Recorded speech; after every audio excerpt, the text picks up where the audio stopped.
865 letters. I wrote you every day for a year. You wrote me? Yes. It wasn't over. I used to binge romantic movies without realizing how much they were shaping my view of love and of marriage. The problem is that most of those stories are completely unrealistic. So just think about it. So many of these films send the message that you're not with your real soulmate. So it's okay to cheat on your spouse and chase after your so-called one true love. Travis, this is Ryan McCarthy, my boyfriend. Hi. Hi. Don't make a thing out of it. I know you. And my big brother does not like it when things don't come easy. Why do you make it so hard for me to flirt with you? If I made it easy, you wouldn't flirt anymore. What are you doing? Walking towards you real slow. Why? Because if I ran, I'd scare you. In Hollywood's version of love, sex and passion are at the center of the relationship. You don't know how to flirt, do you, Dawson? I guess I blew it the other day. You did. Well, what are you gonna do about it? Emotional maturity? Forget it.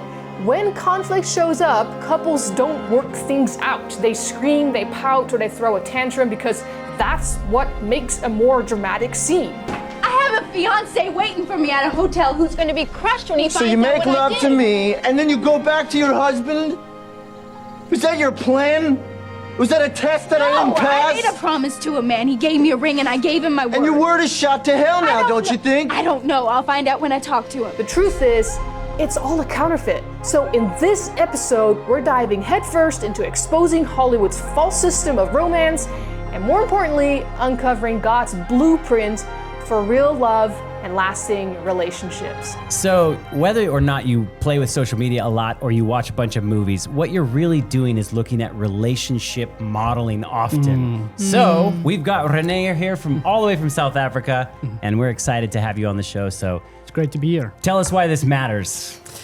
It matters because God made us in His image. We are designed to want relationships. And the movies out there, social media, portrays this picture of what it's supposed to look like. And it's really modeled after how God created us. And that's what we want to look at today. How did God create us?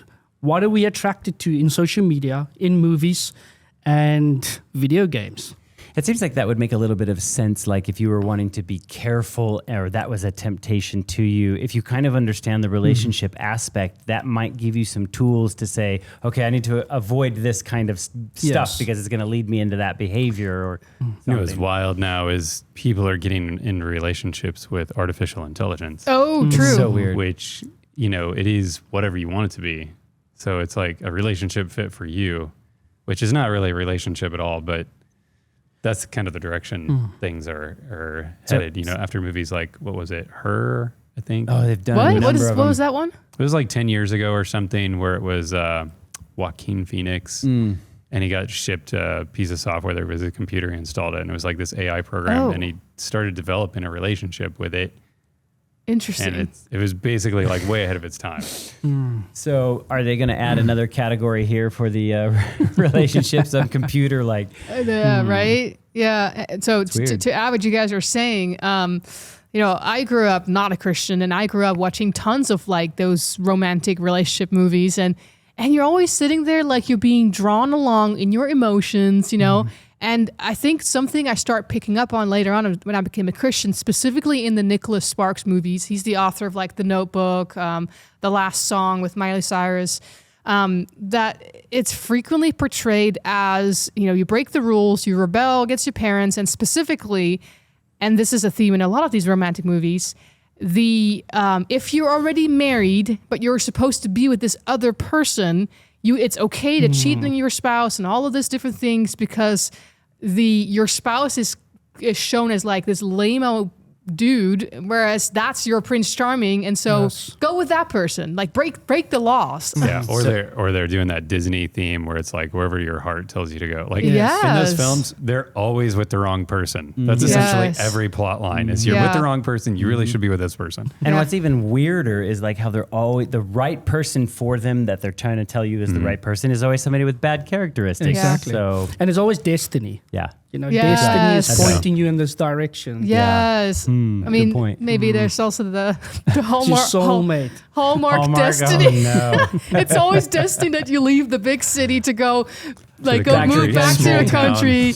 Like you like take over your dead uncle's bakery, That's and then so you go funny. with your homeboy, whatever. Yeah. And but even Hallmark, I must say, as much as it has a huge Christian audience, even Hallmark is really treading on dangerous ground, introducing more magic and spiritualism and speaking to the dead and ghosts and all that kind of stuff. And So- eventually it will all go that way. Yeah. And it starts off It good, is, starts yeah. off kosher. This is better for my family. But eventually the movie starts, now you start using the Lord's name in vain. Yep. And then all these other themes come They're into introducing homosexual characters. They do. to, like the kids. I mean, Yes. little kids' stories have this kind of stuff Exactly. in there now. So yeah, they are relationship modeling. That's what you're doing. That's how you're Exactly. learning. That's how you're learning. Exactly. So we're going to talk more about relationships and Awesome. social media and Okay. videos and etc. So must I start and tell you about them? Let's Let's do it. Okay, so let me first give you the foundation as to why I went and studied this. So my wife and I, we married just about 15 years now. And how the Lord brought us together was amazing. I was an Adventist Christian for about 4 years. And then just this one day, I had the strong impression, God wants to give me a wife. The impression was just so strong. The next morning, I opened up my Bible and I read Proverbs chapter 5. You shall be blessed with the wife of your youth. I wrote it down. I wrote down the date in front of my Bible because it was really a spiritual experience of God. Because I didn't think about those things because Jesus is coming. There's no time for marriage. That was my mindset at that moment. I haven't met Chantel at that moment yet. She received Bible studies during this time. Didn't know she existed. And the first time I saw her was a couple of months later. She gave her testimony in a church. She was diagnosed with lupus, an autoimmune disease. She found the health message, followed it, and God cured her. Wow. So I did an interview with her for television, for a Christian TV station that we were running. And the sparks weren't flying, but a couple of months later, we started talking more, and I really felt attracted to her. And I asked God, is she the one? The next morning, I read in Malachi, different part of the Bible, you shall be blessed with the wife of your youth. Same verse. Wow. Different part of the Bible. So I asked her, can I phone you? She's like, okay.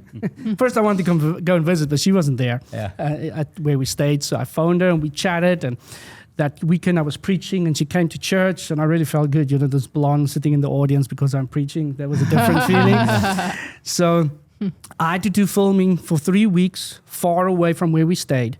And while I was there, phoning her every night, and during this time, we were really connecting. And I said to her the one evening, I want to tell you, when I get back home, what the Lord showed me last year on the 3rd of September. Remember, I wrote it down in my Bible. And then I fasted for 7 days, another 3 days. I prayed and fasted, making sure who is this right one. If you marry the right one, marriage can be hard. Women haven't realized what the key to a successful marriage is yet.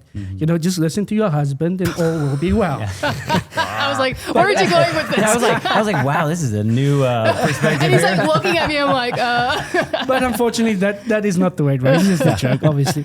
So He's seeing if we're listening. yeah. So if you marry the right one, marriage can be hard. It's hard work, but it's the greatest blessing on earth. God gave it right there in the Garden of Eden. But if you marry the wrong one, then hell has come. Yep. Preach. Yeah. So I was Sorry, I didn't mean I did write it wrong. There's no hell in my home. I could see how that could be that way. I married the right one. so I was fasting. I was praying. So what I said to her, her response blew my mind. So I said to her, I want to show you when I'm home what the Lord showed me on the 3rd of September last year. Before you I knew you existed. And she responded, oh, my birthday's on the 3rd of September. And I'm sitting there. Wow. Out of 365 days of the year, God chose her birthday to tell me, I'm going to give you a wife. We were married within 6 months. Wow. And we've been in ministry, full-time ministry together for 15 years. Praise the Lord. God. So it's like this, almost like this fairy tale coming together. God is in it. But 6 months into it, it's like, who's going to strangle the other one first? What's going on? So we learned a lot through the years, and we grew together. We are amazing together. She's amazing. But we had these arguments where we we're just so hard on each other that I couldn't understand. You know, the ones you don't want the pastor to see. And I was going to God and it's like, Lord, why are we struggling? When we have arguments, we amazing the rest of the time. It's just when we have disagreements. And then the Lord impressed me on my knees the one morning, go back to what someone showed you when we did a seminar in a different province of South Africa. And he told me about the 4 temperaments. And I thought it was interesting, but didn't go any further. So I bought books. I studied online. I did all the study. I was like, now I finally understand. I'll show you just now who's supposed to marry who. And we're not supposed to marry each other in the worldly sense. But in God's eyes, he can put any 2 people together as long as they're not unequally yoked. We're like a cat and a dog in the same house. That's our temperaments. Same with if the parent has my wife's temperament and the child has mine, they are clashing. Through all the audiences, everywhere we go, it is the same thing over and over again. Because what we just need to understand is I'm not placing people in a box. We all have the same foundation, the Creator God. So everyone that's got my temperament's got the same foundation. But my home life, my sibling, my culture, everything shapes my personality. Hence, that makes me unique and still different, yet we have the same foundation. So I studied these things. I finally understood her. She understood me. And then I was like, but Lord, if this is in your genes, I had a research scientist doing the research for me. If this is in your genes, meaning you're born with it, you receive it from your parents. You cannot switch it on. You cannot switch it off. Your temperament, according to Andrews University, makes up your character. That means we must have received it from God. Because if I received it from my parents, they received it from Noah, and Noah received it from Adam. Luke says Adam was the son of God. So meaning we received it from God, then the Bible must be saturated with this stuff. Well, it makes sense to me that God would do something like that, because if there was just infinite varieties of everything, right, then you could, I don't know, hypothetically say, God, you messed up on mine. I didn't get one of these things like everybody else over here. So God maybe, I don't know, this is what I'm thinking in my head, he might have just said, here's 4 categories, but all your experiences and your choices will then begin to shape how that person turns out. Yes. Makes you unique. It makes you you. So I studied the Bible. I was like, whoa, the Bible is saturated. 4 temperaments, 4 gospels, 4 living creatures. God, only this one was amazing. I've never seen it before. Studying the one morning at 5 o'clock, studying these things, and like, Lord, show me. And he just flashes it into my mind. Rainier, I've only changed names 4 times in the Bible. Go and study those 4 people. When I studied those 4 people with the temperament background, I was like, whoa. God changed their names based upon their temperament when he worked on it. Interesting. And that's how he will prepare us for the end based upon our temperament. So wait, who are they? I know it's Jacob, Israel. Yes.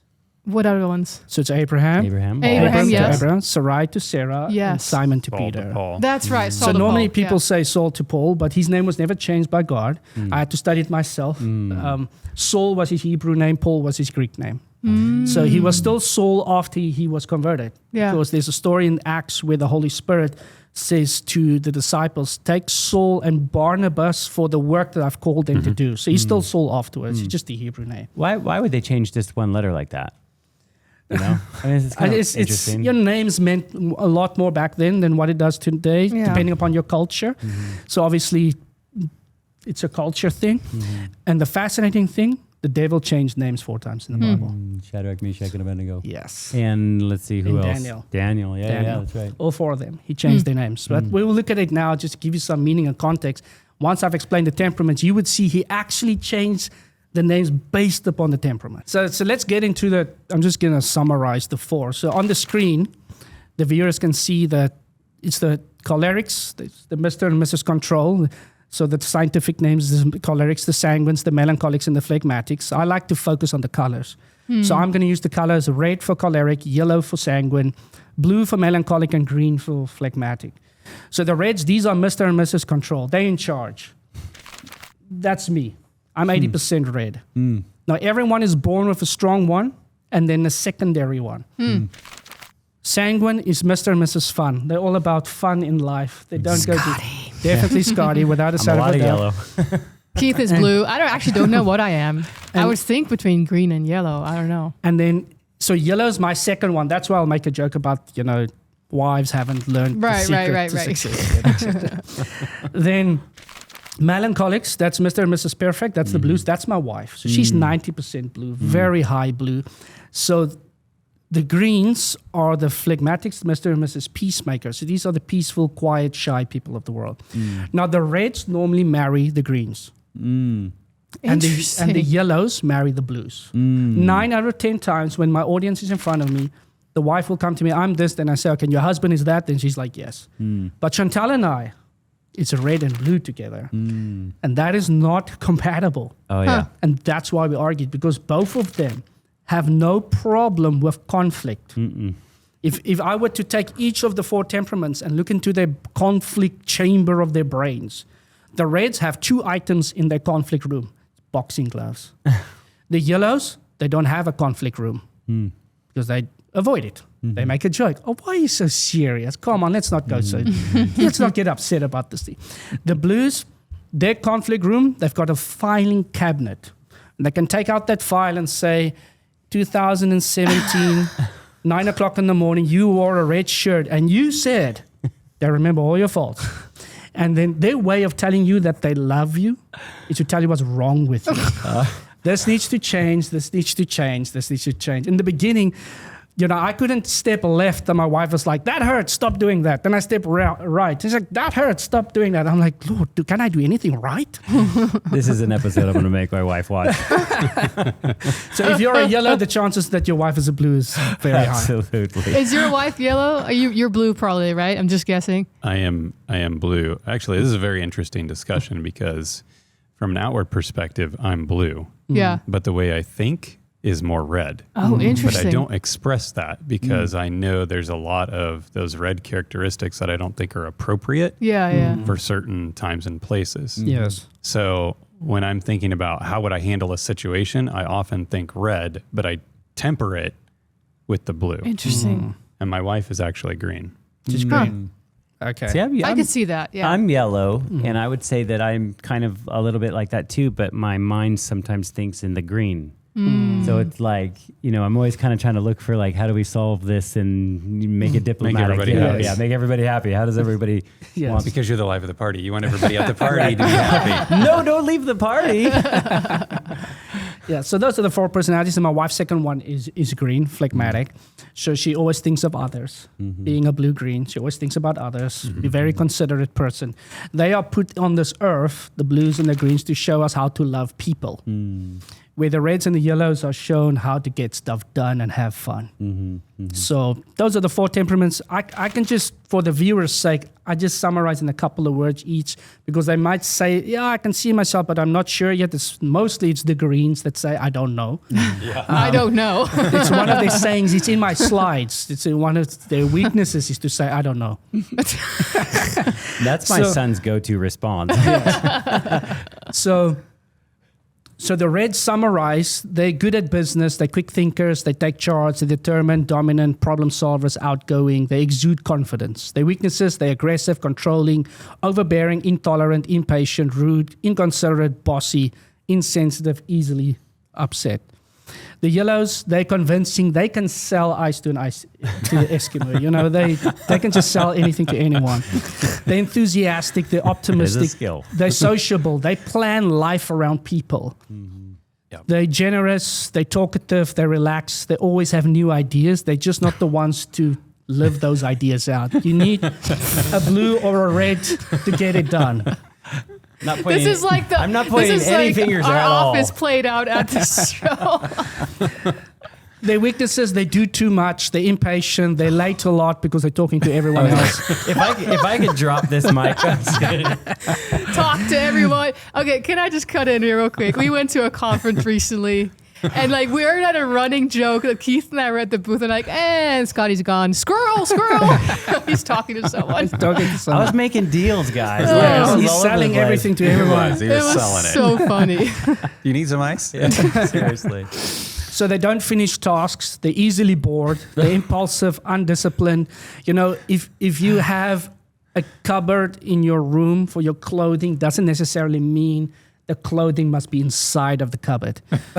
The floor works. The bathroom I feel like I'm not even wearing any clothing right now. I would not say that about him because he likes things put away. He's pretty He clean. likes things It always- clean. Well, that's only because I'm going to get beat if I don't. But These are percentages and gradients. They're So- not all generally 100%. So what I'm saying, so let me explain this way. share. I'm explaining the temperament The in extreme. 100%. Your second one, many times, levels it out that, okay, that's not me, that's not me. And obviously we've learned, we've grown, etc. So not everything, you might say, yes, I'm yellow, and some of the things I read is like, but that's not me. That's totally fine. It's totally 100%. Like, I'm also yellow, but I put my clothes in the cupboard. I'm talking more about the kids. Yeah. You know, if you take the shower, the floor works too, you know, the clothing. And if it goes into the cupboard, doesn't have to be folded because I can close the door, you know? Right. Okay, the blues, they are precise, they are systematic, they're analytical, so they ask questions. Sometimes you feel like you're being interrogated. It's like, you know, why have I done something wrong? You know, why do you ask all these questions? But they're building the puzzle in their mind.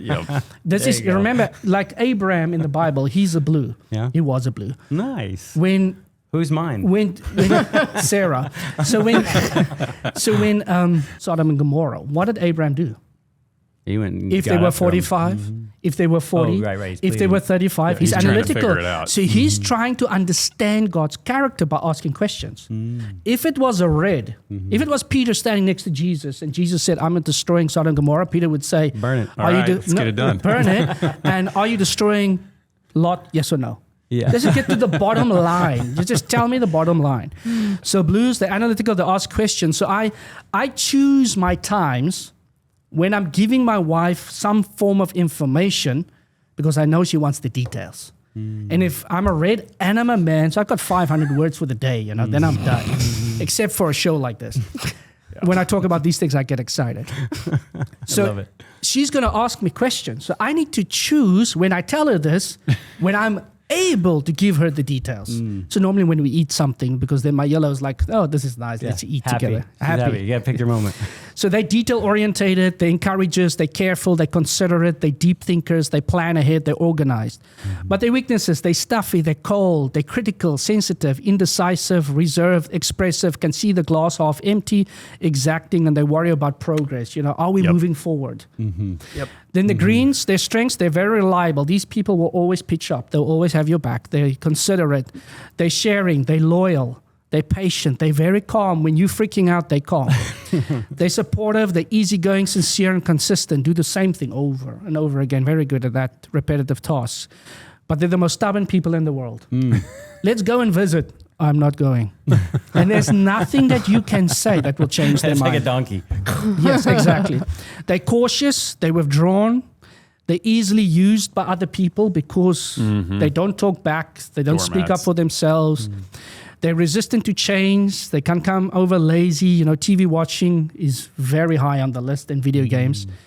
They're always too tired. Are we going to do something tonight? No, I'm just too tired. But you're on holiday. Yeah, but I'm tired. You know, just always tired. They procrastinate. I will still do it, and easily distracted. I'm going to tell you one story about this one. So we're doing this seminar at a church. We have potluck afterwards. And the wife comes and sits, sits next to me. Her husband is across the room. He is a green-blue. And she says, I want to tell you something about being distracted. One day, her husband was working outside, and he needed help. So he called his wife. His wife came, and she had to hold a log while he's busy. Then he remembered he needed a certain tool for this job. So he leaves. I verified the facts. He was sitting there. She's sitting next to me. An hour later, She's still holding the she's still holding the log. log. Give that girl a prize. Evidently, finally she said, I'm leaving this log, going to look for her husband. He's doing something else. He forgot. This does sound like me at home. So they get distracted so easily. I want to give you... That's like the needle to the pole, man. I think I'm like kind of blue and green because I'm hyper focused at work. Like when I'm in the zone, I'm in it and I'm like super organized and everything. At home, I'm the opposite. My husband will tell me I'm like washing dishes and then all of a sudden I'm like, oh, the washing machine is beeping and I'm starting folding the laundry and he's like, the dishes. Exactly. Yeah. So that's basically a summary. And many times people at work is this one. more red at work, like my mom. She's red at work, but green in her relationships. So people use her. There was this one lady that will come to her house every morning at 7:30, knowing that my parents are eating breakfast and she doesn't have a lot of money, so she's here now to eat their food. Day after day after day. Then I'll go visit my parents, and my dad would say, this lady comes every day. We're still in our pajamas, and she eats our food. So I'm like, Dad, say something. Yeah, I should say something. I go 6 months later, still haven't said something. Still haven't done anything. But let me give you one example. Let's say driving. Or let's rather look at studying. This is going to be a bad conversation. let's say studying. For the younger audience, how do you approach your studies? The Reds, they wait till the day before the exam to study because they work the best under pressure. That's the way I studied. I surfed during the mornings, go and study in the evening for your exam the next day. I'm not saying it's right. I'm saying that's how the brain works. The blue personalities, they prepare for grade 12 when they're like in elementary school. These people are super prepared. They find security in being prepared. Knowing the plan. So these are the cum laude students. These are the students that gets A's, and if they get 95%, it's the 5% they didn't get that bothers them. Why did I get it wrong? What did I not get with the 5? The green personalities, they have a desire to study. But while the books are open and the butterfly flies past the window or that person walks past the door, they get distracted. And then they freak out the day before the exam, study through the night, and if they wake up because they love sleeping, they will make the exam on time and still do well. The yellows study after the exams because it's boring to study. No, I study while I'm doing the exam. So they studying is not their, spreadsheets. It's not their favorite thing in the world. Give them people. So driving, the Reds. What is the fastest way to get from point A to Z? That's the Reds. The yellows like the nice cars, new cars, speed. That's what they like. The blues, they keep to the rules.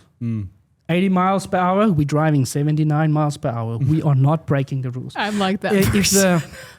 If there's a sign that says don't make a U-turn, they will not make a U-turn. For the Reds and the yellows, when they see the sign, don't make a U-turn. It's just decoration. Just be safe. It's just to make the road look it's a nice. Suggestion. Yeah. It's just a suggestion, But if they want to get to point A to B and the shortest route is the U-turn, they will make it. That's funny. I do that all the time at Walmart. The green personalities, they're the slowest drivers in the world. They're just not in a hurry. So if the husband is green, the wife is red, the wife will drive. The wife's like, husband, you sit there. We're never going to get there. Let me drive. About 2 years ago, my wife always wanted the big washing machine, and I had a small one that I received as a donation. Starting in ministry, you don't always have the funds. And about 2 years ago, I could buy this the biggest and best one in a store in South Africa. And I felt so proud as a man that here's my wife here. Here's that washing machine. As a Red, I walk to the washing machine, press that button, you press that button, it works. What does she do? Off. What does she do? Where's the manual? Where's the manual? You see, what is how can I get the best out of this? And she would read the whole manual. Where I don't touch the manual, I am the manual. That's how the Red. I'm not saying it's right. I'm just saying that's how the mind works. The yellow goes. Use that one. I am the manual. The yellow goes to the shop. They come back with the washing machine and a microwave and an air fryer and this and that. Say, honey, I got a few extra things. Don't worry, we get money again at the end of the month. The blue personalities, as I said, they want to see the manual of the washing machine. And the green personalities, they still standing in the shop. Which one? Can't decide which one. That's why they marry the Reds, so that the Red can decide. Just take that one, please. That's me. If I have to shop for tires for a car, and I am currently, and it's taking me weeks to figure out which tires I want to get, because I'm looking at all the details on the tire, the price, where they're at, what benefits do they offer. And almost every major purchase I wind up making, I have to build a spreadsheet to help me make a decision. It's the analytical mind. My wife doesn't like it when I go food shopping. She actually rarely asks me to go. I come home because you bring just home the everything. Essentials. Yeah, cart full of stuff. Extra stuff. They had windmills. I mean, we needed a windmill. Especially when you're hungry, it's even worse. Then you're like, okay, this looks nice. This looks nice. Okay, so are we going to jump into the Bible? Let's do it. Let's jump into the Bible, then jump into how these personalities or temperaments approach movies.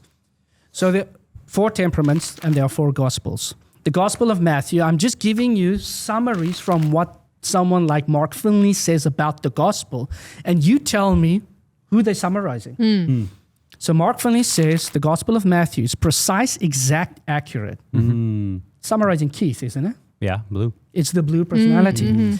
The Gospel of Matthew is, they say, is the most detailed gospel. Jesus is a teacher, and blues are excellent teachers. It's also the only gospel that where Jesus says, "Be perfect like my Father in heaven is perfect." The blues are the perfectionists. Yes, he noticed that. It's for everyone, but it really resonates with the blue temperament. Remember I told you how blues tell you they love you, to tell you what's wrong with you? Jesus dedicates an entire chapter to tell the Pharisees and Sadducees what's wrong with them. Matthew chapter 23, we call it the woe chapter. Woe to you because this is wrong, this is wrong, this is wrong. So it's pretty normal for blues to tell you what's wrong with you. So the Gospel of Matthew is Jesus showing us what a perfect blue looks like. So can I just guess? I would think Mark is red. Yes, correct. And I think that John is green. 100%. Which leaves yellow with Mark. Luke? Oh, sorry, Luke. Yes. Well done. You're 100% correct. Look at what they say about Mark. It's chronological, but listen to this. Shortest, vigorous, Jesus a man of action, fast moving. That's their words, not my words. I'm like, thank you for summarizing the red personality. So it doesn't even start with Jesus as a baby in the manger. Yeah, it just starts with him, with his work in ministry. And reds are all about work. It's called the action gospel too. Yes. That's why reds many times are workaholics because they work too much. They don't have. God showed me this early in my marriage. This is how many hours you work per day. Treat your wife like a queen and I will use you. If you can't do that, he doesn't take care of his own, cannot take care of God's church. The Gospel of Luke is humanity of Jesus. Jesus compassionate, historical reliability, but social. And it's more of a story. And man, yellows love to tell stories. Many times not their story, but they're telling stories. Have you heard? Have you seen? So they love stories. Did you watch this YouTube video? Yeah. YouTube is like a crack for us. I think just a couple of days ago, you texted me and Keith in a group chat with some random video about ChatGPT. And I'm like, okay. Yeah. Don't know what that is. It's like you come across some amazing piece of information. You're like, everyone needs to know this. So I just blast it out to a bunch of people. Then greens, John, Jesus, Son of God, family gospel. That's the key. This is the gospel where Jesus talks about his Father and the Holy Spirit all the time. And the reason why I also thought green for John is because I'm guessing greens are people who like to tell more of a story. Yes. And this is very much more written as a story. It's written as a story. Jesus is very compassionate. The woman at the well, etc. No woe chapter. It's telling Peacemaker. It's the peacemaker. Yeah. So and it's more the focus that Jesus focuses on his Father and the Holy Spirit. That's the gospel where you read about it. I'm not necessarily saying that all of these gospel writers wear these colors, but it's how they portray Jesus. Yeah. So if you're a red, Mark is your gospel to show you what a perfect red looks like. If you're a blue, then it's Matthew. If you're green, it's John. If you're yellow, it's Luke. Yeah. Why do I say this? Because some people ask the question, shouldn't we be 25 of each? And the answer is no. Otherwise, it wouldn't have been that when we study people, that everyone has a strong one and a secondary one. Secondly, when I look at the 4 name changes, all of those people, when Jesus was done with them, changing their name, meaning they're ready for heaven, they're still the same person. They're still them. Because if they have to change to someone else, it means Jesus made a mistake in the first place when he created them. Right. If he made me a red, now I need to be a blue, it means he made a mistake. And he doesn't make mistakes. It's sin that brought weaknesses. And how does this work in the spiritual context? Jesus wants to sanctify our strengths because strengths without him can make you Adolf Hitler. So he wants to sanctify our strengths and he wants to give us victory over our weaknesses. Right. That's the point. That's the gospel. In a very inspiring book called Christ Object Lessons, the author writes about the parables of Jesus. And the parable where it talks about the leaven coming from the outside into the dough and bringing in the conversion, it's the only place in the Bible where leaven represents the grace of God. The rest of the time it's sin, the yeast. And this writer writes that in this context, is about character development, the grace of God coming from the outside, transforming us back into the image of God. In that chapter, it says, and I'm quoting, God does not give us new faculties in the context of character. He sanctifies the old ones. So he doesn't come and make you into someone you're not. You're still you. Right. He didn't make a mistake. And he sanctifies us. That's a profound thought, because, you know, if the world right now is basically saying, I am this, God made me like this, there's a bit of truth in there, but just bent in a way of like you're still responsible to adhere to the principles that God is asking you to. Exactly. But God making you, he's not trying to completely make you into something you're not. I think the biggest lie that we have in that is, you know, Lady Gaga's song. And I really believe that music is also a form of propaganda in a lot of ways, you know, a lot of like sharing your worldview, your morality with people through your music, your movies, etc.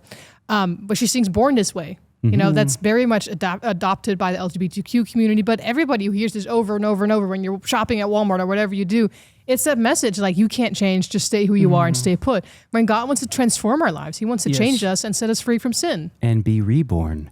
And so, you know, it's interesting that the world pushes that. Satan is always telling part of the story. And he just leaves out the details, right? He doesn't, he's shy away from, you need a savior. I'll just give you a different savior, you know? And it's like he replaces it. So how do you then, this is where my mind goes, how do you then explain what Jesus was like?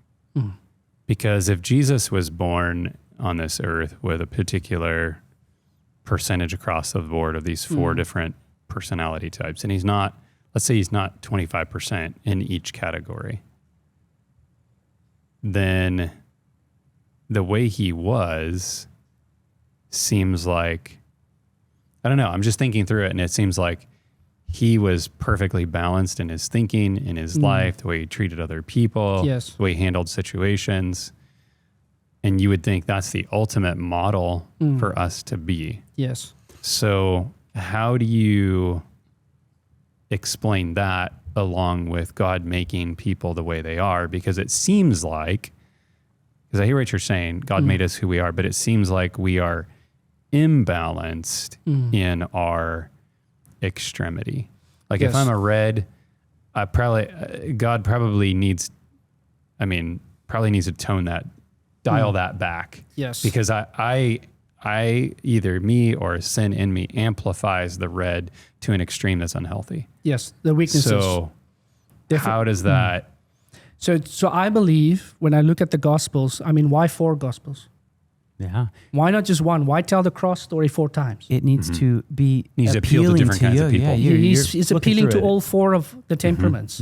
Now, I believe Jesus was all of them. I don't believe he was just one strong one and secondary one. Because when he, and I know some people are going to say, but didn't he take our nature? That means he has to have only one strong one and secondary one. I believe he took our fallen nature as when it comes to being able to be tempted, etc. But he needed to show us what we would look like perfectly in each of the 4 Gospels. So he lived out all 4 for us to see, okay, this is what a sanctified green looks like. This is what a sanctified red looks like. And that's why I believe it brings the balance in the thinking of, yes, God wants us to be in his image, create the way he created us, just without sin. Sin is the issue. Yeah. And that's what he wants to take out of our hearts. So when he transforms us, he aligns our thoughts, our feelings, and our will with his. Yeah. I see what you're saying though, but I think I kind of see it like you're saying that we are made in God's image and he has all the 4 temperaments, but just like you're made in God's image and I am. I'm not a male. Yes. You're not a female. I can't be both male and female in order to be a complete image of God. Do you see what I mean? Oh, that's interesting. That's it. Let's not go down that okay. Anyway, but do you see my point? I was tracking. But the in some ways a counter argument to that is you aren't complete. This is what some people would say, until you find that other person and you become one, that you are more in God's image, because that's what Adam did with Eve. It's like he wasn't complete until he had Eve. They became one. And now it's more of a complete image with God. And I'm not, I understand there are people who are single, there are people who are widowed, and I'm not saying you can't be a complete person by yourself, but it in some ways, and here we go with the blue personality, in some ways it appears to be illogical to say God would not want us to be perfectly balanced in those areas. Because if he is, and we're supposed to be molded after his image and likeness, then it seems that what we have is imbalanced because of sin or environment or a combination of all of that, and that those things need to be dialed back in their extremity and brought back to more balance and percentage. And that the different parts would be expressed in different places and situations like Jesus did where it would be appropriate. But then how do you have everyone having unique personalities still? Like, because then everybody kind of becomes the same, right? And that makes sense as well. So you're like robotic. Can I explain? Yeah. I understand exactly what you're saying and where you're going. I believe I can be a perfectly balanced red. Through Jesus. Through Jesus. Yeah. I don't need to be a different color. I'm very satisfied being a red and happy, but in Jesus. Giving my self-confidence over to him, etc. So I can, and you can, everyone can be balanced in who they are.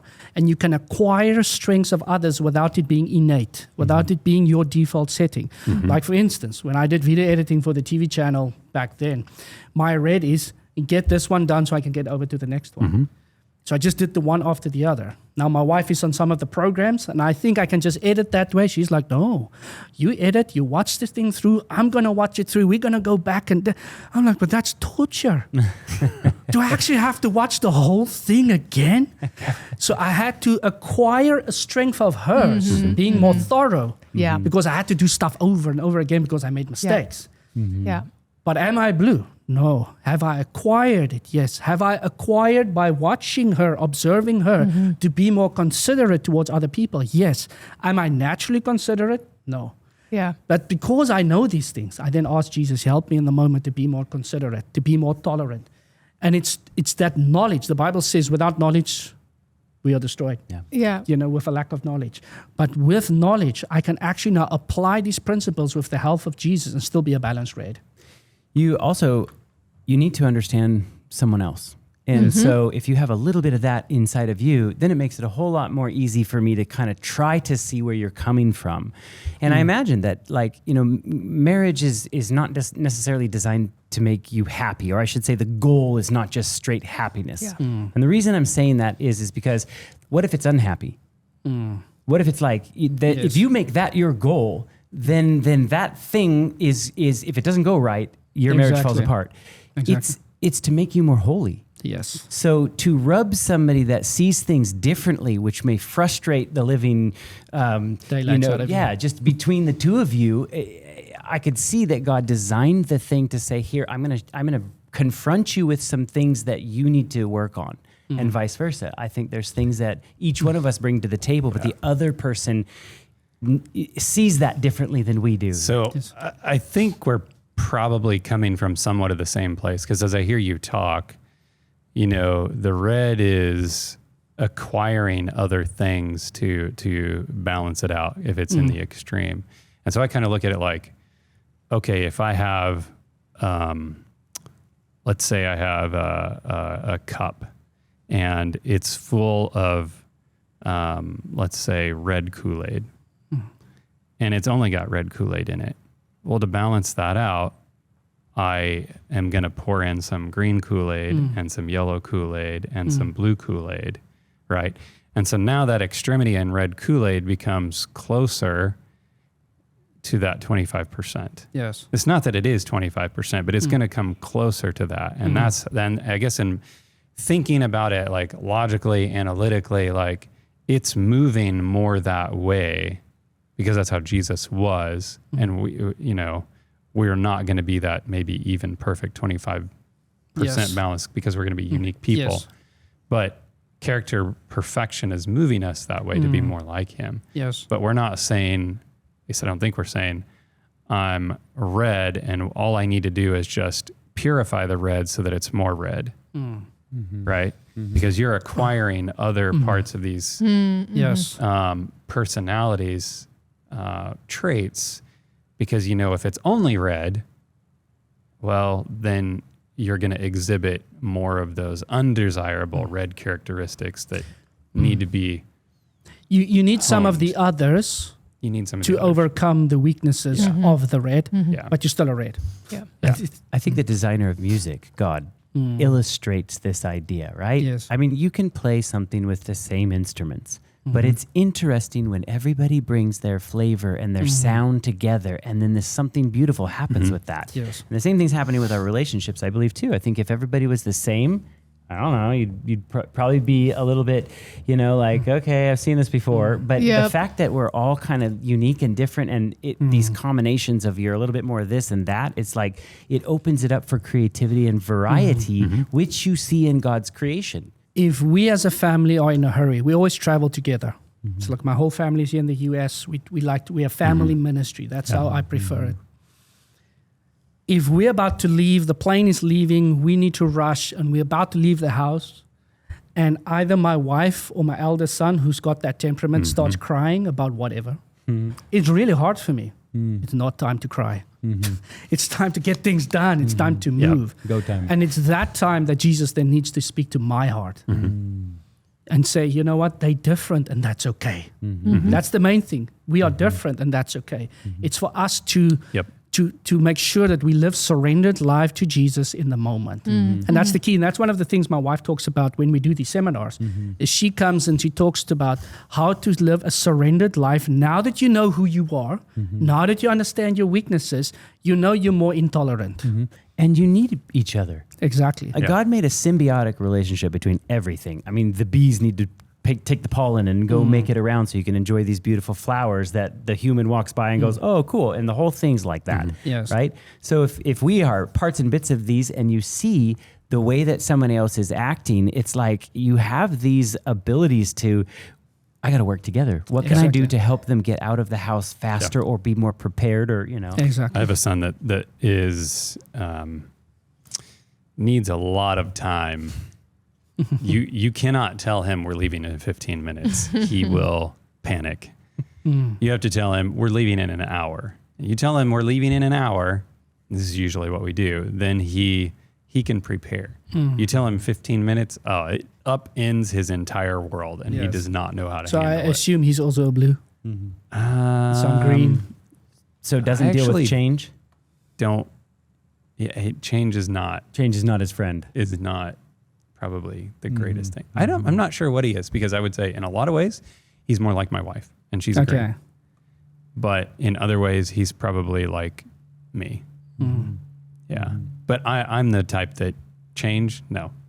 Like he and I, it's funny. We'll have conversations about something. So I'm sitting here processing the whole conversation, and then when it's like, okay, I've made my decision. It's like, okay, it's time to speak. Yes. And then we talk about it, and it's like, okay. And it took me a long time to figure out he's just thinking out loud. Yes. And so I come back the next day, he wants to have the conversation again, and I'm sitting there going, I thought we already decided this. Like, I've already moved on. Like, why are we talking about this? It doesn't make any sense. Yeah. And then I'm sitting there thinking, like, did what I say not make any sense? Because I said it made sense to me. And why are we still talking about it? I thought we made a decision. You see, it's the difference between introverts and extroverts. Yeah. When I say introvert, people think I don't want people. If I say extrovert, people think I want a lot of people. But it's actually how you process your thoughts and your feelings. Introverts process their thoughts and their feelings inward. That's why many times they're their own worst enemy. Oh, that was terrible. Oh, I can't believe I said that. Why did I send that message? And then they are starting to sleep at night. Why did I... when I send that message, why didn't they not put that heart emoticon they normally do next to it? And they start to analyze the whole thing. And, it's always inward. And that's why they've got an assembly line of thoughts to choose from when they're going to speak. Like my wife would say, if I say this, he's going to react that way. If I say this, they're going to react that way. Those are the introverts. Yep. The extroverts, they process their thoughts and feelings by saying it. Yeah. So they've got a zip line between their brain and their tongue. There it is. So true. And then all the blues go like, Why'd you say that? Why did you just say that? My wife would actually look at me and say, I'm going to give you a moment to rephrase yourself. Then I'm going to use that one. Now I know I'm already in trouble. Then I rephrase it. And she's like, why didn't you say that in the first place? And I'm like, but that is what I said in the first place. Oh, why does it sound so much like my home? Because if I go into my brain, there is no assembly line of thoughts to choose from. The first one that came in came out.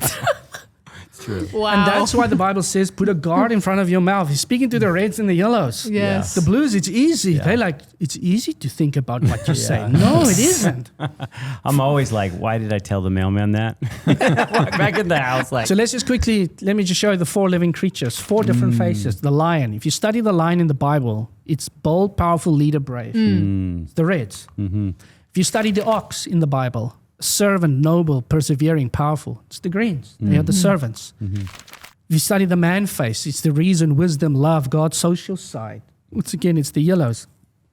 Study the eagle in the Bible. The Bible says they are swift, they protect, and they're all seeing. They see the details. Those are the blues. So I'm giving you once again what theologians say about the 4 living creatures. Those are not my words. Yeah. I'm just showing you how they summarize it. Wow. And fascinating thing, God only gave us 4 things in the Garden of Eden. It's for everyone, but it speaks to each personality.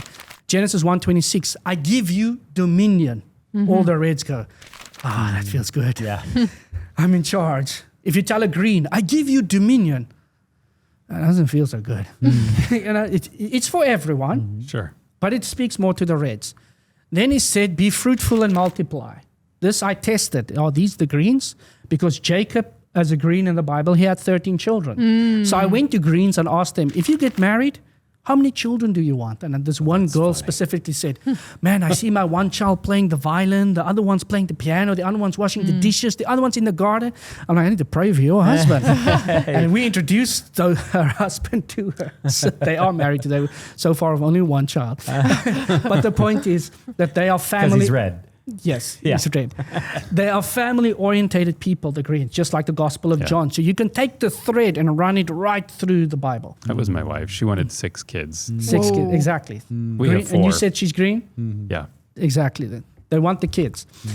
Then the yellows, God said, of every tree in the garden, I give you food to eat. And all the yellows go, amen. Their favorite part of a sermon. That's gotten people in a lot of trouble over the years. Yeah. To check the stack of snacks Scotty brings in. I literally cannot go inside of a grocery store or like a convenience store when I'm filling up gas. Exactly. I have to actually stay outside. So Keith will be very disciplined when he goes in. He's usually disciplined with his food. That's true. Because he works based upon a list, whether he has a physical list or the list in his head. He will go into the shop, we buy this and this and this. It equals the budget. I'm always driving by going, no way, they're having a sale? Yeah. I'm going in there. That's why they have sales, because all the yellows fall for it. But blues can be emotional eaters. Just putting it out there. If the emotions in charge, then they love to eat anything. So the food, once again, is for everyone. But reds eat to get it done. We need to go and do our job. The yellows, they eat because it's pleasure. It is a social event. And then the blues, once again, it's for everyone, but it really speaks to the blues when God gave Eve to Adam, companionship. Blues are the people that they want to connect with their parents, their father or their mother. If they don't connect with their father or their mother, like a deep relationship where the parent actually listens to the inmost, deepest feelings because they feel very deep, then they will find a friend. If they don't find a friend, they will find a boyfriend or a girlfriend. Doesn't matter how old they are. If they're 14, 15 years old, there's someone that's willing to listen and make them feel safe in their emotions. They will be attracted to that person. So once again, it's for everyone. But it really speaks to the blues. They struggle to be alone. That's why the blues, let's say he's packing for a trip. For him, it means a lot if his wife joins him in the packing. Can you just help me with this? He can do it on his own, but it's that companionship. Like my wife be like folding the laundry. Can you just help me with this? Not like she can't do it. It's just my presence. If she works on the talk for church, then she needs to do a talk. I just need to sit next to her. Just need to be there. Yeah. And then she can do anything. She's like, I can conquer the world just because you are here. And I feel the same. If she's in the audience, man, then I really love to preach. But if she's not there, people don't really recognize the difference, but I know it's different when she's not there. For the introverts like myself, you can be in a room full of people and completely alone. Yes. but you can also be, but they also don't like to be alone. Like I hate to go home if nobody's there. And people can be around all day and I don't have to talk to them. But if they're there, you find comfort in that. If you were to ask my wife when were some of the times you struggled most in our marriage, I would think she would say the 3 times I came to the US on my own. Because those times she doesn't want to leave the house. She just has the kids on her own. She doesn't want to face people or face life. She just wants, when are you coming back? Like my one trip last year to the US, it's a long flight, flights to get here. I left the Tuesday. I left the USA on the Sunday. I was here for like 3 days. Went back home because I also want to be with my family. Now that they were 6 weeks, we're here enough time. So the blues really, that's what they long for. It's important to them. And we see it in Abraham, whose name was changed from Abram to Abraham, the 4 name changes. Now let's do the thread. This is goosebump stuff. In the beginning, God says, I give you companionship. It's for everyone, but the blues, as we have now agreed upon, really resonates with that. God promised Abraham a companion in his son because it fulfills the very promise and the name change, because the name change means father of many nations, and he needs a son to fulfill his own heavenly key. Are you following me? And what does God ask him to do? Sacrifice him. Sacrifice your companion. Wow. Which that puts it into perspective. Which is probably the hardest thing for... And then what does God show him when he's about to sacrifice his son? That there was... The ram. Yeah. Which gospel focuses the most on the fact that Jesus said, my God, why have you forsaken me? It's the Gospel of Matthew. Oh, it's Matthew. It's Matthew. It's the blue gospel. That's the gospel that focuses most on the fact that God, the Father and the Son was separated. Companionship broken. Yeah. You know, you think about that in the universe. We've brought this up on this channel before. No celestial being has ever died other than Jesus. Yes. And it's like he's the only one. And if they've existed forever and ever and ever and ever and ever, and it's like never been separated. That separation for the, like your wife, right? It's torture. It's torture. And we often don't necessarily always talk so much about what God was going through during that experience. And that he was even willing to allow that to transpire. I mean, that's crazy. It's crazy. And if there's death in the family and the blue was really connected to that person, they take the longest to get. You can't say get over it because they never do. They can start living again.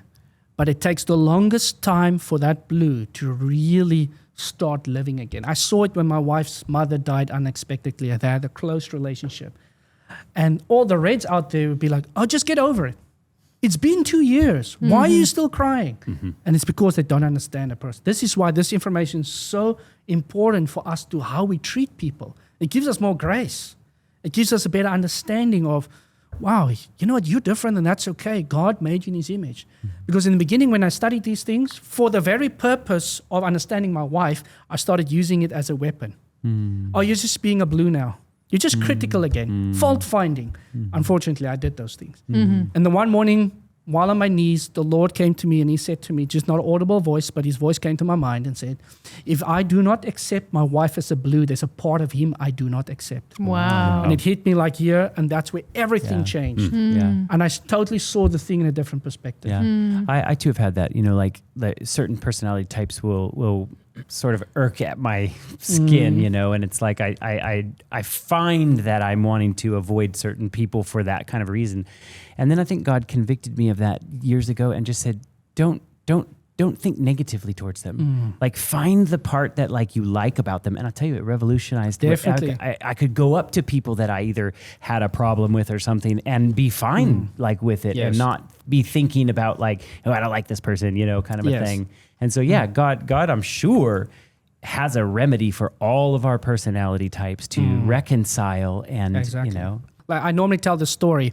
Like I give each personality a vehicle when I explain their personalities in detail.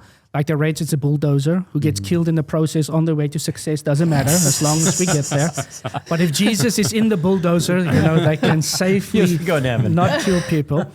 And for the yellows, it's a jet plane. Life is fun.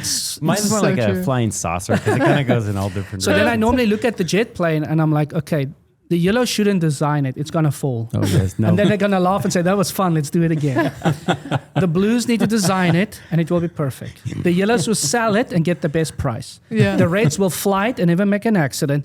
And the greens will take care of the people on the plane. Everyone will be happy. That's awesome. So everyone's got their role. That's funny. So Abraham, as I said, he was analytical, asking Jesus over and over to get the picture in his mind, companionship, and he was also considerate. And hospitality is important to blues, so he washed the angels' feet, he gave them food to eat.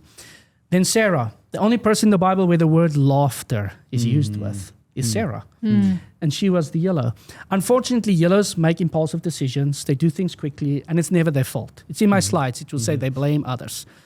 And what did Sarah do? Impulsive decision, take Hagar. And then she blamed Abraham for the problem. Oh, boy. And then she chased her away. So unfortunately, and I believe God is trying to paint a picture because there are many beautiful, amazing things about yellows. If I take this guy, I put him in a crowd of non-believers, he will connect with every single one and have a story to tell with them, to every single one. Me as a red, I will stand there like, I don't know what to say. And I can resonate with Peter. Peter's actually the guy that told Mark about the gospel. Mark got his info from Peter, and Peter was a red. And Peter, it's only in Mark, when Jesus appeared with Moses and Elijah, it's only Mark that writes, after Peter said, let's do the tent, then he writes, because he didn't know what to say. I was like, I can resonate. I can say a lot now because I understand information. But otherwise, sometimes, my wife tells me deep things and I would lie next to her on the bed and I say nothing. And then she turns to me, are you not going to say anything? Then it's too late in any case. Then if I say something, she looks at me, it's too late. Because blues, they like two-way conversations. You need to be a part of it. You need to give input. You're not just a soundboard with bouncing off. You actually need to give input. So I believe God did this for a reason where basically if you read the Bible about Sarah, can you tell me anything positive about her? Unfortunately, there isn't anything very beautiful. Yeah, because she was beautiful, and she gave birth to Isaac. But the rest of the things she does isn't the most positive. She blames Abraham for Hagar. She says take, and then she chases Hagar away. And by the way, the fact that she was beautiful, yellows are extremely attracted to beautiful people. We're like bees to the flower. Yes, that's why I've got a beautiful wife because I've got yellow in me. That's just the way it works. Right. So. But listen to this. In my seminar, I show you each person what they need most in life. The reds needs appreciation. But no one wants to appreciate a bossy, overbearing, I tell you what to do type of person, so they don't get what they need. The blues needs acknowledgement. Acknowledge my feelings, understand my world. But who wants to acknowledge someone that continually tells you what's wrong with you? So no one does it. The greens need respect. Ask me what I think because they're not going to tell you. You need to ask them, what do you think? What are your thoughts? But because they're quiet, they don't speak up for themselves. They're the most bullied people in the world. People bulldoze them, use them, and walk over them so they don't get what they need. Yellows need admiration. Oh, I like your new shoes. They want that. It sounds terrible, but there's a biblical way to look at it, and I'm going to give you the example in the name change. It's almost like, look at me, look at me, look at me. They ride the bicycle, Dad, look. And I look at my son and I clap my hands. That's what they want, that admiration. And God knows this because he implanted it in us. Listen to this. Sarai means princess. Sarah means my princess. Oh, wow. See how God changed her name in the very need she has in life, while there's not many positive things. Yeah. Because if you look at, I do a whole seminar on, or a whole talk on communication. And each personality needs 4 things in life, how you communicate with them. And Paul says we need to speak according to their needs, not our needs. And one of the lines, the first thing the yellow needs is admiration in the sense of liking me without me having to change. That's what they want in life. Don't tell me continue, oh, don't do this. Why did you do that? Because they do impulsive things. They're the ones that when they eat, doesn't necessarily stay in the plate. It can be on the table and everywhere else. So, but people want them to change. You need to be more like me. No, they, them. God, they only need victory over their weaknesses. So that's Sarah. Jacob He was a green, Jacob changed. And the thing that greens hate most in life is confrontation. They hate confrontation. How did he flee from Laban? Hey, Laban. In the night. In the night. Yep. Avoiding He's the out. conflict. Gone. They don't speak up for themselves. So Laban knows, I can give you Leah. You're not going to do anything. Yeah, that's He gives him Leah. That's just a crazy And thought. then he changes his wages 10 times to his detriment. Why? He knows Jacob's not going to do anything. So what would his dad be? Who's A red? To Laban. Or his father-in-law. Jacob's His father-in-law. father-in-law. He's probably a red. Yeah. Just bulldozers, just does what he Yeah. wants. But he also avoided conflict with Esau. When you know these things about like that just brings the It Bible makes it to alive. life, and like you understand now people. Why did you act like that? Why did you do that? Exactly. That's a good perspective. Going back to Sarah, the Bible, you make a good point. The Bible doesn't have a lot of good to say, but she is listed in Hebrews 11 Exactly. as those who grasp, in faith, Yes. a hold of God. She grasped a hold of God's promise, Yes. even though it was a bumpy Yes. start. God still changed her name, meaning he prepared her for heaven. Because that's what name Yeah. changes represent. So reading It's between the character lines, transformation. you realize that happened, that Yes. transformation happened. Yes. Jacob, after God changed his name, meaning he's ready for heaven, he's ready for the kingdom, he's still agreeing. The next day he sees Esau, he bows down 7 times and says, Lord, to the guy. If Jacob was a red and God appeared to him and said, I'm appearing to Esau, you don't have to be afraid, he would have gone up to Esau and said, you know who's with me. I'm not afraid of you. That would have been the red. But the green is still bowing down, still calling him Lord, still does nothing when his eldest son took his concubine, still does nothing when his daughter was raped by the guy from Shechem. wow. And that's why his sons responded and retaliated. Now, what they did was still wrong, but dad should have stood up and said, you know what? What you did was wrong. We're leaving. Just something like that. And his sons, being reds among them, retaliated because of it. Obviously, what they did wasn't right. So that's Jacob. And then Peter. Reds want something straight to the point. Jesus walks up to Peter. You shall no more call me Simon, but you're not Peter. That's the first thing he does. He changes his name. And he changes his name to Peter, or Patros in Greek, which means small little pebble. Matthew chapter 16.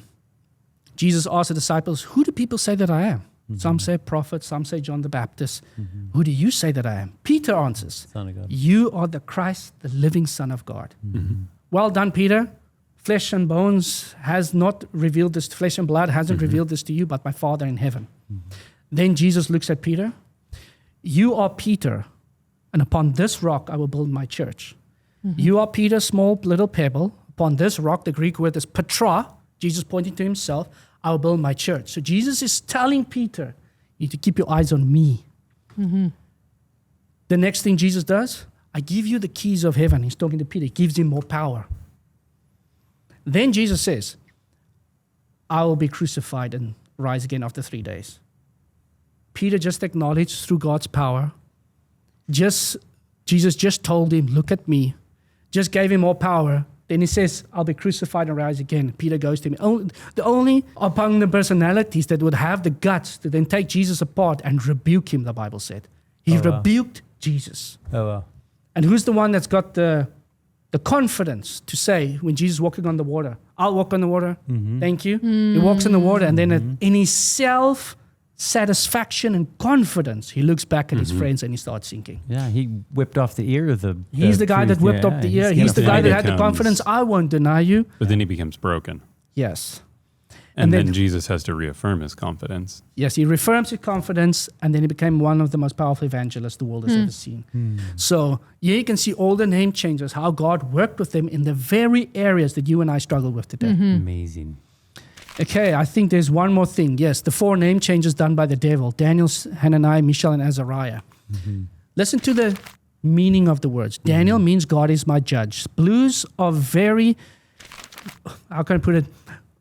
This is important for them in life, is justice. You've done something wrong, there needs to be consequences. God is my judge. That's what his name means. Hananiah, Yahweh is gracious. If you read the Gospel of Mark, the most famous verse in the Gospel is where Jesus shows the Reds that the Son of Man came to serve, not to be served. Because Reds like to be served. Azariah, Yahweh has helped. That's the ox of the 4 living creatures, the servant. Mishael, who belongs to God? My princess. Sarah, my princess. Now listen to what the devil has done. Daniel to Belteshazzar means Bel will now protect his life. If you go back to, if you connect it to the 4 living creatures, the eagle protects. Yeah. That was one of the words when you study the Bible. Right. In the beginning, where it says Genesis chapter 1, the Holy Spirit hovered over the waters. That word hovered means as the eagle protects her young. So that's what the eagle represents. But now who protects? Bel, another god. Hananiah to Shadrach, Yahweh is gracious to command of Aku. If you read other books about the personalities, they call the reds the commanders. But who is commanding now? It's another god. Another god. Azariah to Abednego, Yahweh is help to servant of Nabu. What does the ox do? It's the servant. But who do you serve? Another god. And then Mishael to Meshach, who belongs to God, to who is as Aku is. Now you don't belong to God anymore, you become God. Now let's connect this to what Solomon's, I think this is the last thing I wanted to share before we go into how they approach movies. Proverbs 30, 11 to 14 in the CJB version. There is a type of people who curse their fathers and don't bless their mothers. Blues struggle with their parents if one of the parents is red.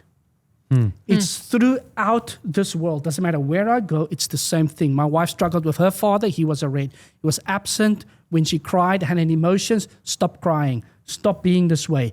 And they struggle. If the parent is a blue and the child is the red, they struggle. I have so many friends, I can mention one after the other, that there's been issues in the household when the child is blue because they are misunderstood. Why are you crying? Why you feel so deep? Why do you... Can't you just make a decision? And that leads them to curse their own fathers and mothers. If they do not allow God, obviously, to work in their lives.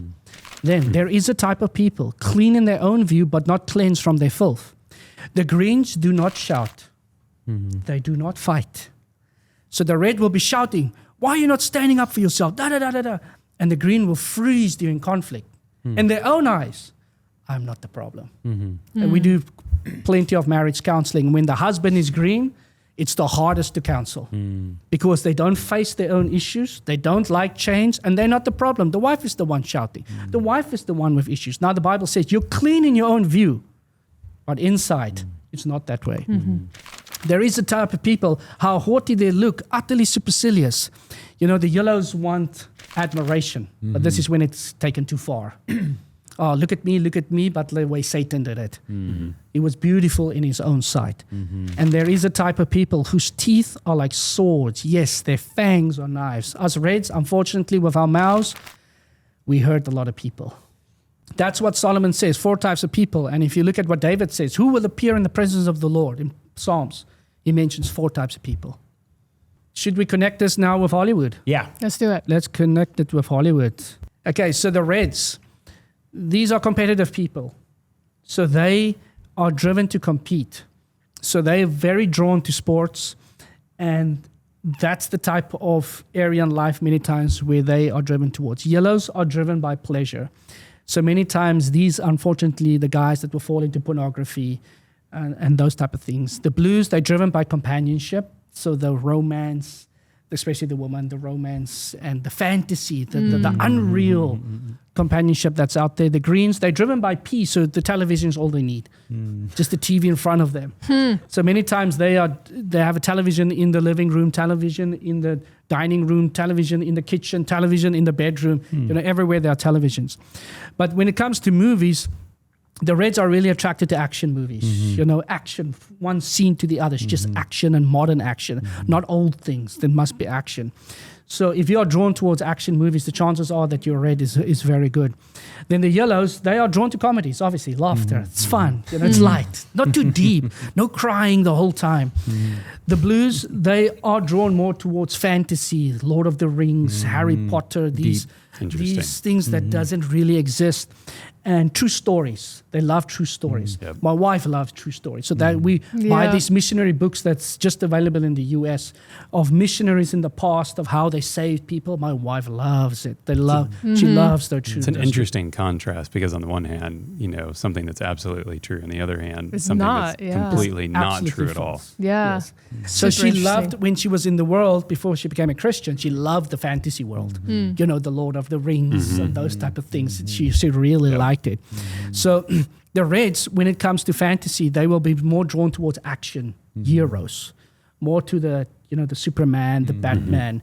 It's not real, but there's action, more that Tony type Stark, of action. like yes. that. Yeah. The Greens also into fantasy and in romance.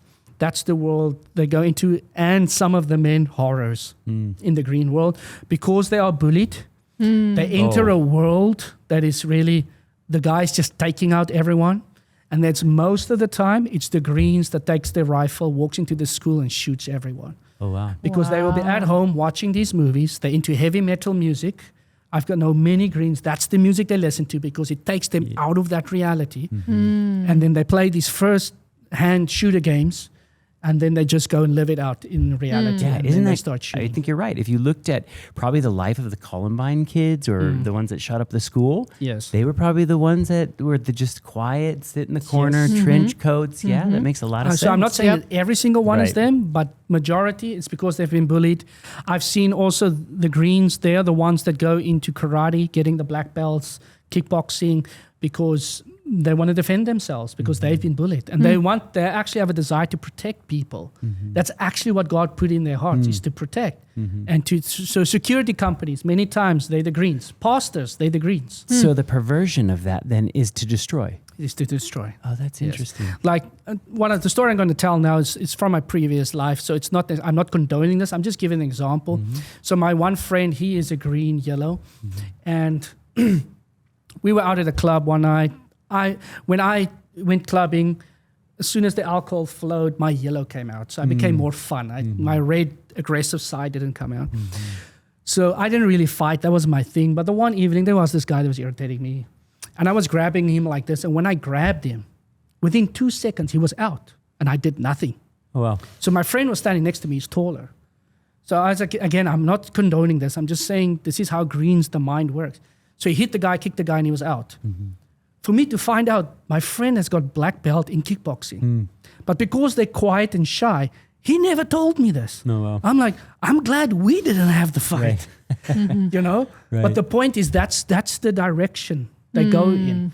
And that's why many times, unfortunately, they then live out those video games that they're playing. These are the gamers, these computer shops that are open 24/7 and you play through the night. It's the Greens that will sit there.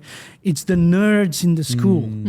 They are the ones addicted more to the video games and the series on television, etc. So the Reds, when it comes to games, for a Red, and I'm a Red, and it's in my mind also, and it's something that I need balance by asking God, is that they need to wake up every day and beat someone at something. That's how they operate, Just need to beat someone at something, then they feel good about themselves. So they like, sport games, these type of games where I'm beating someone. The Yellows, it's more about the crowd that's playing with them than the game itself. So it's like, let's invite all our friends over and we land together. It's that. So it's more the peer pressure that gets them into gaming and keeps them into gaming because they're more people orientated. They want to be out there and do something. The Blues, fantasy games, and where you're building something, you need to be strategic. And, it takes time. It takes you like 5 years to complete the game. They have the patience to do it. Yeah. And it's the same with Greens. They also like those fantasy, strategic type of games, but also the first-man shooter games, as I've just explained. This is interesting. I grew up being a gamer because my brother got me into it. And it was like the shooter games, and it was like the more strategic games like RPGs and stuff. Yes. But it was also The Sims, which is hugely family oriented. Yes. And I think I'm blue-green. So Yes. that's super So interesting. that's what attracted you. And I wasn't, when I was gaming, that wasn't attracted to me at all. I was into sports. Yeah. WWE wrestling and in our country, cricket and rugby. Yeah. It's Yeah. like, I want to beat you at sport. Yeah. There's these long games. Yeah. I actually have to take time and think about it. I don't like that. Yeah, see, I don't like the games that shoot each other. If there was a game where you could just run around and hug people, I'd be like totally cool. So, and you can apply these principles to social media too. The Reds, they're not really into social media always because it takes their time, distracts them. But if they do and go to social media, it's the sports, what's going on in the sporting world, etc. The blues would be the relational. If there's a family that has a channel, the greens and the blues will be very attracted to it and watch these family wake up and go to the toilet and then put on clothes. They're interested in. I those don't type get of things, right? So because it's true life, it's a reality, but it's not that real. And if you think about it, we saw a picture the other day of a couple taking a picture on this amazing boat on a, I don't know, can't remember where they were. Like a cruise boat. Like a cruise boat but it's like a holiday. And it was just like, look at our amazing time, but they were fighting all the time afterwards. So the picture is a false reality. And then that false reality is portrayed to the world and say, this is what life is about. And then the other people sit there, okay, I don't have the money to go on the cruise. And secondly, in my home, we fight all the time. So we as a family, we share a lot about our experience now in the US. We share, we've been here, we've been there. And I could actually stand there and say, we're not fighting. Do we have disagreements here and there on our trip? Obviously. But we are actually happy. We are actually enjoying it together. Is the trip getting a little bit long now? Yes, it does. But the point is, it's reality for us. And that's what people are longing for. And this is why we do the programs that we do, that the two principles to find happiness in this life. Love God with all your heart and all your soul. Love your neighbor as yourself. Relational. If you love God, you will live a surrendered life which will empower you to love your neighbor as yourself. And you would treat that person the way you want to be treated. You would love that person to want what's best for them. And that's why we study this stuff and present it to people so people can find the joy we have found in this life. God said, I will bless you in this life. You don't have to wait for heaven. Yes, it's going to suck because of trials and temptations, and the devil is real. But God is with you. It's the safest place to be on earth. I also think that anything that you consider satisfying in life takes work. Yes. I think that, when things are just easy going and this and that, you can see it doesn't mean the same. If you've got the guy that worked very difficultly to make his career in his life and his business or whatever like that, then the other guy who's like generation, they hand it to him. They're just, they don't care, Yes. So I think that, working on our relationships and having struggles and pains and stuff, it actually draws us closer. Exactly. And we will have a close relationship with God that the rest of the universe won't quite understand from our perspective. Exactly. That's what it's supposed to do. Trials in your relationship supposed to draw you to each other, not drive you apart. And it can only draw you to each other if God is the center. If He's not the center, it will push you apart, because you can read all the books out there, whether it's of your church or denomination or not, they will tell you marriages break off because of people not being able to handle conflict. Because the conflict drives them apart. It doesn't drive them together. And I can tell you, every time my wife and I have had an argument, and I go on my knees, I tell her, I just need to go to sleep. And then she would tell me, do not let the sun go down on your anger. And I'm like, yeah, but it was night already when we started arguing, so it only counts tomorrow night. If I go to sleep, and tomorrow morning, the first thing I do is I spend time with God. I go on my knees. Never, not once, has God gone and say, yeah, Rennie, you're right. Your wife is totally wrong. She needs to change. He's never said that. He always says, humble yourself, go and listen to what she's actually saying. Stop arguing about the things you said in the argument, and go to the root cause. Listen to her, let her explain herself, and then be humble enough to accept what she's saying, and then you can move on. And that's the key. So you mentioned you sell these presentations on the flash drives, right? Yes. Where can people find those? So obviously from our ministry, but we want to make it available online for those who are overseas. So I've got, obviously in the US, I've got a bag full of these flash drives. The original design of the marriage seminar, at least, is an online seminar. So it's got PDF documents, it's got all the videos, I run through it. Then after the one audience, I was like, okay, I'm going to tell them go online. They're excited now. They forget by the time they get home. Right. But if I've got the flash drive here, people will just come and buy it right now and they have it. Can we do a little giveaway? Oh, we can do a giveaway. We can do something like that. We'll pick a random winner if you if you want it. Definitely we'll put the link in the description below, and you might be able to get one. definitely we can do that. Check the description for instructions on how to So get we one. have one for single people where I do some of the marriage talks, like the communication and those things. Leave out the sexual stuff, which is only for married couples. But then I have this biblical seminar in that one where I go explain it, personalities in the first two, and then I go into the Bible. What does the Bible say? How God's going to prepare us for the end based upon who we are.